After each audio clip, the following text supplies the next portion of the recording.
ఏపీలో ఎమ్మెల్యే కోట ఎమ్మెల్సీ నామినేషన్ల సందడి నెలకొంది. ఎమ్మెల్సీ అభ్యర్థిగా ఇవాళ నాగబాబు నామినేషన్ దాఖలు చేయనున్నారు. ఇప్పటికే నామినేషన్ పత్రాలను జనసేన సిద్ధం చేసింది. అయితే నాగబాబు అభ్యర్థిత్వాన్ని ప్రతిపాదిస్తూ 10 మంది సంతకాలు కూడా చేశారు. ఈ నెల 20న ఎన్నికలు, అదే రోజున ఫలితాలు వెల్లడి కానున్నాయి.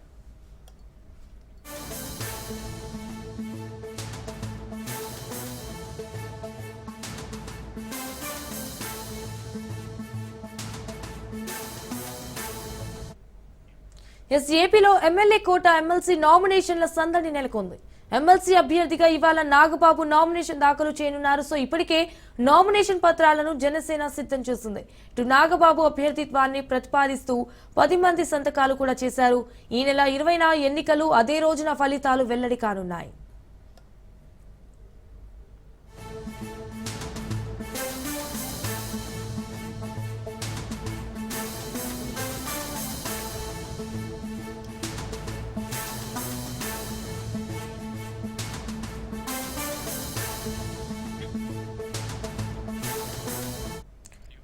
ఏపీలో ఎమ్మెల్యే కోట ఎమ్మెల్సీ నామినేషన్ల సందడి నెలకొంది. అయితే ఎమ్మెల్సీ అభ్యర్థిగా ఇవాళ నాగబాబు నామినేషన్ దాఖలు చేయనున్నారు. ఇప్పటికే నామినేషన్ పత్రాలను కూడా జనసేన సిద్ధం చేసింది. ఇటు నాగబాబు అభ్యర్థిత్వాన్ని ప్రతిపాదిస్తూ 10 మంది సంతకాలు కూడా చేశారు. అలాగే ఈ నెల 20న కూడా ఎన్నికలు, అదే రోజున ఫలితాలు వెల్లడి కానున్నాయి. ఇదే విషయానికి సంబంధించి మరిన్ని డీటెయిల్స్ మా ప్రతినిధి క్రాంతి ఫోన్ ద్వారా అందిస్తారు. క్రాంతి, ఎమ్మెల్సీ అభ్యర్థిగా అయితే ఇవాళ నాగబాబు నామినేషన్ దాఖలు చేయనున్నారు అన్నట్టు తెలుస్తోంది. సో దీనికి సంబంధించిన అప్డేట్స్ ఏంటి?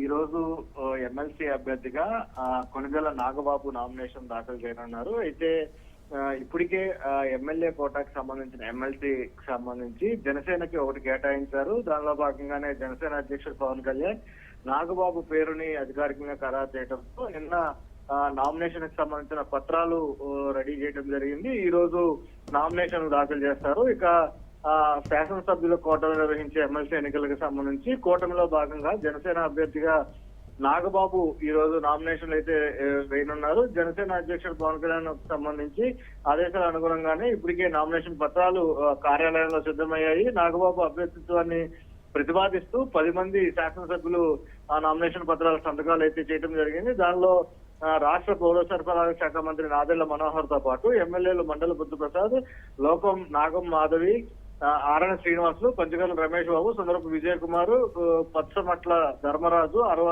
శ్రీధర్, బత్తుల బలరామకృష్ణ, పంతం నానాజీ అందరూ కూడా నాగబాబు అభ్యర్థిత్వాన్ని బలపరుస్తూ సంతకాలు చేసిన పరిస్థితి. ఇక కూటమికి సంబంధించిన మిగతా 4 అభ్యర్థులకు సంబంధించి 1 బీజేపీకి ఇస్తారా, లేదు 4 కూడా టీడీపీ తీసుకుంటుందనేది కూడా కొంత స్పష్టత రావాల్సిన అయితే ఉంది. బీజేపీకి కనిపిస్తే మాజీ ఎమ్మెల్సీ మాధవ్ కి వచ్చే అవకాశం అయితే కనిపిస్తుంది. టీడీపీతో కొంత సఖ్యత మెయింటైన్ చేసే దానిలో మాధవ్ ముందు నుంచి టీడీపీతో కొంత సఖ్యత మెయింటైన్ చేస్తూ ఉన్న నేపథ్యంలో మాధవ్ కి ఎమ్మెల్సీ అవకాశం వచ్చే అవకాశం కనపడుతుంది బీజేపీ తరఫు నుంచి. ఒకవేళ బీజేపీకి ఇవ్వకపోతే టీడీపీలోనే 4 ఎమ్మెల్సీలు ఖరారయ్యే అవకాశం కనబడుతుంది. ఇప్పటికే టీడీపీ నుంచి పెద్ద ఎత్తున ఆశావాహులు గతంలో 2024లో ఏదైతే టీడీపీ టికెట్ కోల్పోయారో వాళ్ళందరూ కూడా పెద్ద ఎత్తున ఎమ్మెల్సీ కోసం ఆశావాహులు పెద్ద లాబింగ్ అయితే నడుస్తున్న పరిస్థితి అయితే ఉంది. ఇప్పటికే అటు పిఠాపురం నుంచి మాజీ ఎమ్మెల్యే వర్మ కావచ్చు, దేవినేని ఉమా, అదేవిధంగా ఇతర జిల్లాల్లో కూడా ముఖ్యమైన నేతలందరూ కూడా ఇప్పటికే అసెంబ్లీ సెషన్స్ లో అటు చంద్రబాబును కావచ్చు, లోకేష్ ను కూడా